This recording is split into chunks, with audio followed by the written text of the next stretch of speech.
To know if you're creating cool stuff, don't stop. If there's something in your heart and you don't think you're going to be able to create it and bring it to the masses, I would say just to put it in an incubator. One thing that I notice with ideas is very often when I think about them, they start to expand on themselves. And then it starts to almost get to a place where it expands, where it's like ripe. Well, I would call it ripe in the spiritual realm. And what that means is, or your magnet's big enough, you've given so much of your attention to it, it's like pulling it into this reality. And so the more you focus on something, you're like growing a magnet, right? Maybe if you're low vibration and it's hard for you to hit high frequency, right? Every time you hit high frequency, this is your highest point of manifestation ability.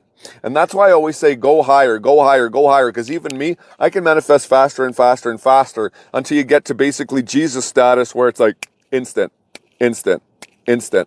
We're not there yet, but this is the thing. We have to work on these things together through our beliefs, through our practices, and then when we get to these high places of manifestation ability, when you're actually focusing on something and you're growing an idea and you're able to stay focused on it for long periods of time, for day, like I would say 2 to 3 times a day, you should be thinking about it for at least 10 to 15 minutes. But if you can think about it for a couple hours in the morning, at night, writing stuff down, bringing it into the natural realm, just by writing it down brings it in.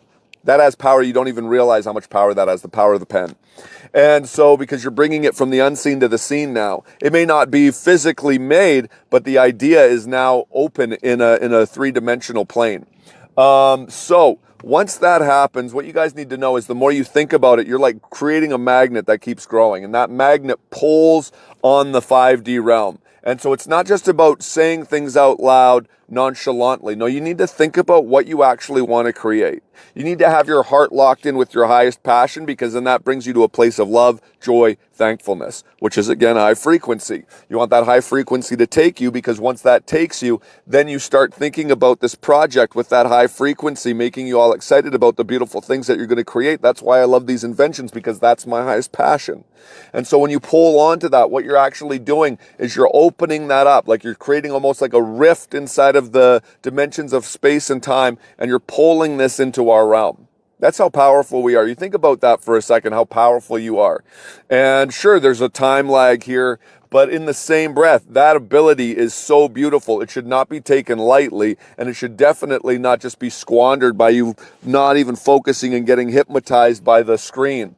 You need to realize how powerful you are. Why do you think they want your attention? You think money's the most valuable thing to them? It's actually these babies, in these babies here, in this puppy here. We carry so much light. We have the ability to manifest so easily. You guys need to just understand how much power you have so that you can actually... This guy's breaking right in front of me. It's ruining my video. I'm red. I'm normal. I'm red. I'm normal. Now the brakes are just on. I love you. Peace, light, and love.